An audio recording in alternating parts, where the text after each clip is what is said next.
Voilà, nous avons appris sans grande surprise que nos parrainages ont été invalidés. Le contraire nous aurait étonné, puisqu'il y avait une volonté affichée dès le départ par Macky Sall de nous éliminer de la course. Mais je ne suis pas la seule, parce que c'est aussi le moment pour moi d'exprimer ma pensée solidaire envers un candidat qui aurait dû être là avant tout le monde. Il s'appelle Ousmane Sonko. Donc, dans cette lancée, je ne me faisais aucune illusion. Mais je voudrais tout d'abord remercier du fond du cœur tous les Sénégalais qui nous ont parrainés, à commencer par mes responsables de Mimi 2024 qui se sont tous battus comme des lions partout au niveau du Sénégal, qui ont fait un parrainage de très bonne qualité. Je signale d'ailleurs que dès le début, on nous a volé tous les parrains de la région de Saint-Louis, déjà au départ. Lorsqu'un régime est décidé à faire cela, vous savez bien qu'il ne va pas s'arrêter à mi-chemin. Le président Macky Sall tenait certainement à sa revanche contre le troisième mandat, mais je peux vous réaffirmer, et je voudrais le dire au nom de tous mes responsables, que nous resterons déterminés et engagés pour que le changement se fasse dans ce pays-là.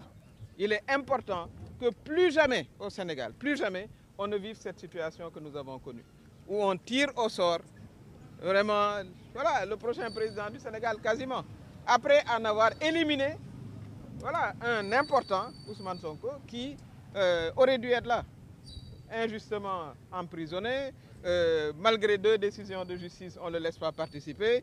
Donc moi-même, je ne suis pas étonné de ce résultat-là. Et je vais continuer avec mes camarades à nous battre. Et avec justement ce collectif vraiment des candidats spoliés. Parmi lesquels d'ailleurs des candidats qui ont été admis à participer à l'élection présidentielle. Macky Sall ne peut pas me sortir du jeu politique. Ça, c'est une vue de l'esprit à son niveau. C'est une illusion. Je serai toujours là. Que Dieu me prête vie et je continuerai à me battre pour la démocratie sénégalaise, pour que, plus jamais, comme je l'ai dit, on ait ce système injuste qui condamne, qui emprisonne. C'est le moment aussi d'avoir une pensée pour les 2500 jeunes qui sont encore en prison, dont notre responsable de Mimi 2024 du département de Tambacounda. Voilà dans le contexte dans lequel les élections vont s'organiser. Lui-même, Macky Sall, quand il est arrivé au pouvoir, il n'est pas passé par tout ça. Il n'est pas passé par tout ça. J'ai été son délégué national pour le parrainage au présidentiel et aux législatives et on voudrait me faire croire que je ne sais pas collecter du parrainage. Après, on a été obligé de m'arracher une région, voilà, de créer des doublons, de recréer des doublons. Mais évidemment, la volonté était que je ne participe pas, moi et d'autres, y compris Ousmane Sonko.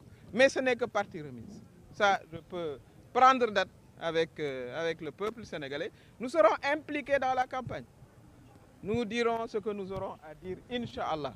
Parce que nous le devons au peuple sénégalais. Vous n'êtes pas de soutenir un candidat? On verra, on en discutera. Mais à cette étape-ci, nous avons déjà 28 candidats qui ont fait un recours. Nous demandons au Conseil constitutionnel... Il y a des candidats qui aujourd'hui ont pu passer le cap du Oui, bien sûr. Est-ce que donc ce combat-là n'est pas perdu d'avance? Rien n'est perdu en démocratie. Vous vous battez. Sinon, si on se battait juste pour nous-mêmes, on serait chez nous couchés. Voilà. Mais on se bat pour notre démocratie et ça, c'est complètement injuste. Ce système est injuste parce que même s'il faut un parrainage pour sélectionner les gens, mais il n'y a aucun pays où on tire les candidats au hasard. Ça n'existe pas. Voilà. Arraché au premier tour, il a été dit que vous n'avez pas mentionné le nom de la région sur la fiche. Que répondez-vous? Mais vous savez, il y a comment ils ont fait pour savoir au niveau du greffe que nous avions plus de 3000 et quelques parrains. Comment ils ont fait pour le savoir? C'est parce que c'était bien mentionné. Tout cela, c'est de la tricherie pour éliminer certains candidats, dont moi. Voilà, et j'imagine qu'on voulait me faire payer mon combat contre le troisième mandat, mais ce n'est pas grave. Ce n'est absolument pas grave. Le plus important, c'est de se battre pour que la démocratie sénégalaise revienne là où elle était, comme je l'ai dit. C'est très, très important. Mais si vous voyez ce qui se passe, ça c'est aussi pour ceux qui sont passés qu'ils sachent que si on a commencé à tricher maintenant, ce n'est pas pour s'arrêter après. Hein. Ça, il faut le savoir. Vous avez d'abord des centaines de milliers de Sénégalais qui ne sont pas, qui ont leur carte d'électeur et qui ne vont pas voter. Qu'est-ce qu'on va en faire? Qu'est-ce qu'on va en faire? Mais bien sûr, c'est ce qui se prépare en amont et qui va se poursuivre. Vous ne l'énumérez pas comme ça parce que voilà, vous voulez le faire, parce que vous avez un objectif précis, la continuité. Mais cette continuité-là ne se fera pas parce qu'on va continuer à mobiliser les Sénégalais, à mobiliser la jeunesse sénégalaise pour que nous allions vers des élections inclusives et transparentes. Et ce front des 28 candidats va continuer à se battre. En tout cas, moi, pour ce qui me concerne, Aminata Touré, je continuerai à me battre contre toutes les formes d'injustice que Macky Sall veut imposer à ce pays-là. Moi qui vous parle, il m'a audité pendant 3 mois. J'ai pris mes dispositions parce que c'est ce que je sais faire. Voilà. 3 ans d'audit. On ne l'a jamais vu. Pendant que je faisais campagne électorale, même pour lui, on m'auditait. Donc, l'idée, c'était certainement même que je ne sois pas candidat avant l'heure. Donc, tous les moyens ont été mis en œuvre pour que je ne participe pas à l'élection. Mais ce n'est pas grave. Ce n'est pas ça le plus important.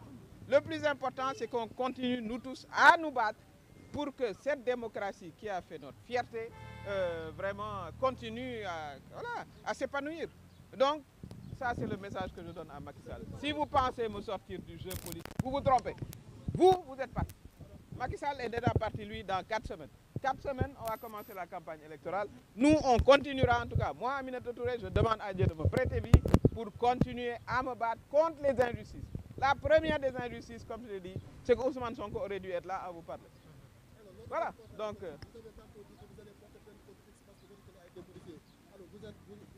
nous allons le faire, bien sûr que nous allons le faire. Nous allons le faire, nous n'allons pas nous en arrêter là, hein, parce que nous sommes pour les combats de principe. Vous ne pouvez pas venir prendre les clés des gens, les changer, etc., avoir un résultat tout fabriqué et penser que bon, on va aller ce soir. Moi, ça ne fait que me motiver.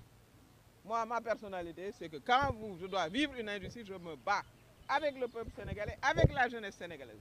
Et c'est le moment aussi maintenant de parler de toutes les questions. La libération de ces jeunes et qu'on élucide aussi la mort de ces jeunes. On ne doit pas passer pour perte et profit toutes ces questions-là. En tout cas, je voudrais vous aussi vous féliciter, vous les journalistes, hein, parce que vous êtes là et vous êtes témoins aussi. Vous êtes des témoins de l'histoire du Sénégal, de toutes ces formes d'injustice dont souffrent beaucoup de Sénégalais, dont les jeunes, les politiciens, comme je l'ai dit, Ousmane Sonko et moi-même aujourd'hui. Mais cela ne m'étonne pas, parce que dans un combat, il faut accepter les sacrifices. Ousmane Sonko, il est en prison. Voilà, pas pour son propre plaisir, mais parce qu'il c'était un acteur politique. Si Macky Sall aujourd'hui décide de me retirer de la course, je l'accepte en continuant à me battre. Et je me battrai jusqu'au bout, tant qu'en tout cas, il me restera énergie. Voilà, Mangi Tambale par